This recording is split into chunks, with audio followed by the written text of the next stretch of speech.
I'm so pleased that you introduced me, Liz, because you're the president of the Rotary Club of New Westminster. Because I found in my desk just yesterday the roster of the Rotary Club New Westminster 1993-1994.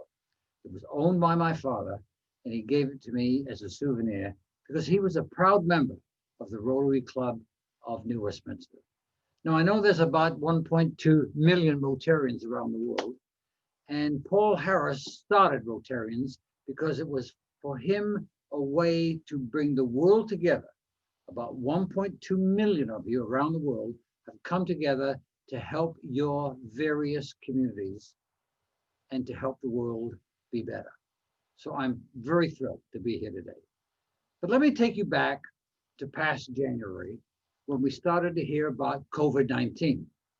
And if you're like me, you might have thought this is just a flu-like symptom from Wuhan, China. And you thought it will never reach Canada. How wrong could we be? Did we think for a moment that this deadly virus would infect and affect the entire world? Well, if you're like me, perhaps not. How wrong could we be?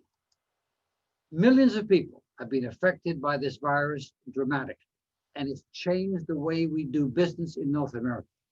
And for us in this country and this province of British Columbia, our home, it's affected each one of us. As months have passed, we have learned it might be some time before it's business as usual. But nevertheless, with the Canadian government and millions of dollars in some form of subsidy, the Canadian government has helped Canadians to be resilient from coast to coast to coast. Now it's our turn. It's our opportunity to step up. It's our opportunity to be creative. It's our opportunity to show our resilience and attract back our customers to our places of business. Albert Einstein said this: try not to become a man of success, but become a man of value. I'm sure he meant that man and woman of value. So where do our values come from? And how are they formed? Well, perhaps it's our faith. Perhaps it's a commitment to a higher power. Perhaps it's a commitment to someone who teaches values on a much higher plane than we do. It is the qualities we read about in books that are in our home, in our private library. They're books that we read each week. Do we read a book a week? A minimum of 52 books a year. It might spark the way you change and how you think and how you speak and how you interact with people. If you become a reader, almost all leaders are readers. Some have great values, some have small values, but they all develop values and ideas that come from books which allow us to grow. Are you a good listener? Do you focus your attention on what people are saying, keeping eye contact with whomever you're speaking to?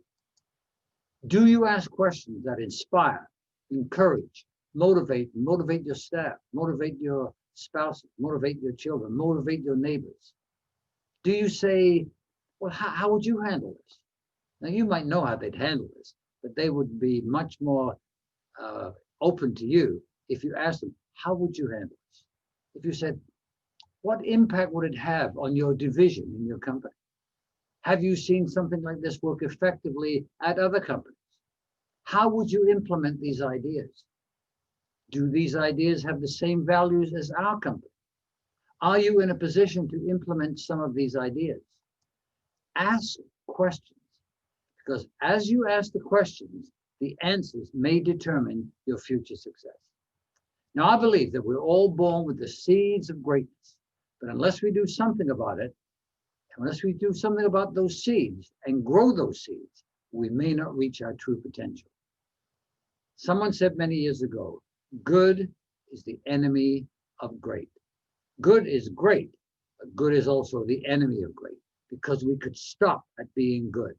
But what we want to do is we want to be good, but great. Great parents, great husbands, great wives, great business people, great citizens of this great country. I believe we can all be great if we really want to be, if we're willing to pay the price. Our lives, our businesses, our community, our marriages, our relationships will be the beneficiary of this. So how do we respond to this amazing evidence as business leaders?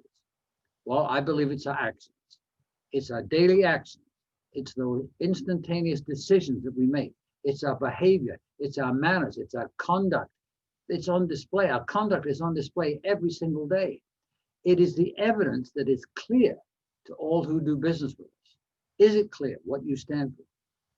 That our words and our actions are in harmony with our faith, and it's obvious that there's something different about us that people are attracted to, and when they're attracted to you, they want to do business with you.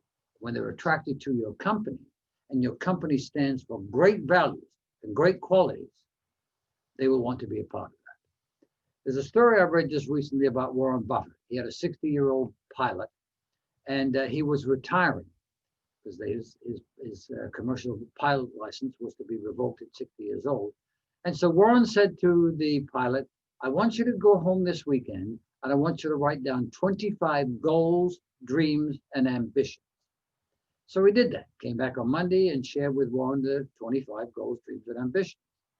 And Warren said to him, okay, tear this down to 5. Keep 5. Keep 5 of those goals. Pursue them with all your might, because 25 is just too many. You can get a handle on 5. So have 5 goals, 5 dreams, 5 ambitions that you want to achieve for your business, your family, for your community, and the Rotary Club of New Westminster. You probably know of Eugene Peterson's book, A Kingfisher Catch Fire. He tells a story of a report in the New York Times of a British gentleman who had purchased his first Rolls-Royce motor car.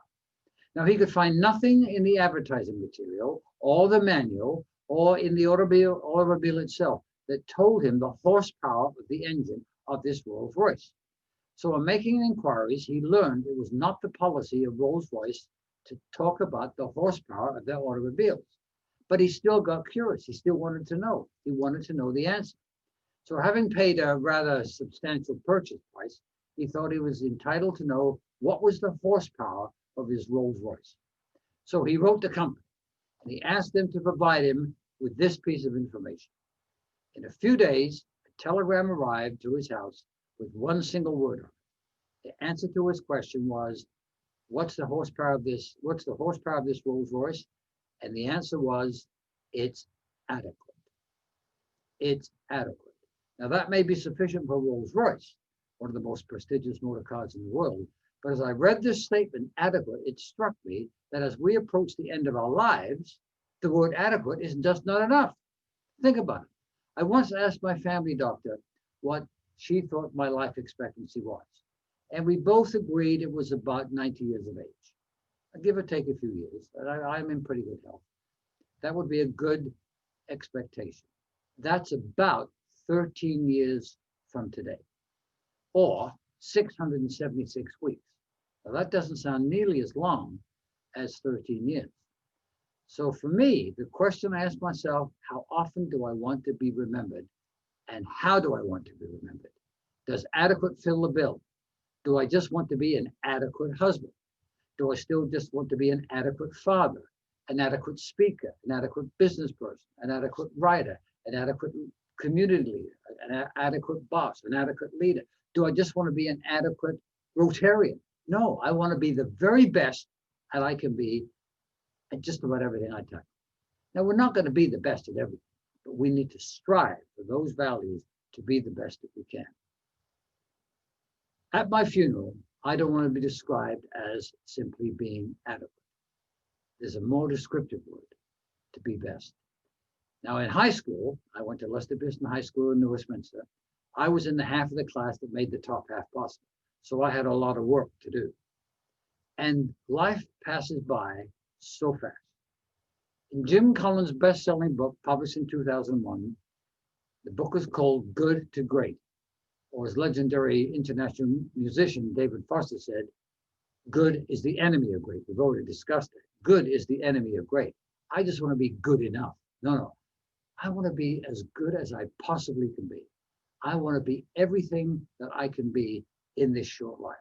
Now, I didn't say it was easy, but it's necessary. It's not easy to be the best you can be. I truly don't think we just want to be known as an adequate person. We want to be known as people who excel. As I looked at my father and everything that he did in the city of New Westminster, partly because he was in Rotary, he did everything he could to become legendary. He did everything he could to the very best of his ability. Could have been done better? Maybe, but not by my dad. My dad did everything he could. I've got one mentor in my life. His name is Joe Siegel. You probably know him. Probably know he started Field's Department Store, and he was the owner of the Hudson Bay Company and Zeller's. He is a multi-millionaire, multi-billionaire, actually. And in one of the books that I wrote in 2005, it was called The Runway of Life. The Runway of Life. And it was based on a diagram that Joe taught me. And I would encourage you to do this right now. If you've got a piece of paper in front of you and some kind of ink or pencil or some kind of marker, okay, got it? Okay. Draw a straight line from one side of the sheet to the other, as straight as you can. On the left-hand side of the line, you put the age you were born, the age you were when you were born, which is 0. And then on the right-hand side of the line, you put the age you think you will be when you meet your maker. Now, I first put 85.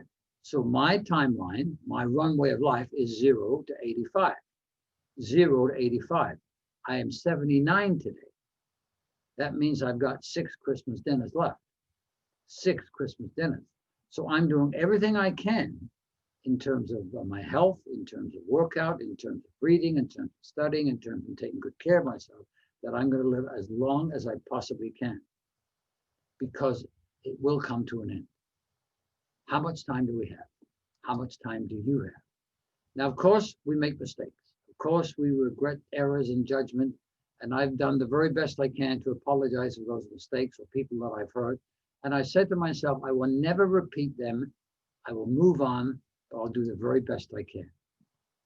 So one last time, we only have so much time. So in the time that we've got, be the very, very best you can. Be the very best person you can be. God makes no junk, and you're his masterpiece. So just be the best you can be. You don't have to be the best in the world, but be the best you can be. Be more than adequate. Be more than adequate.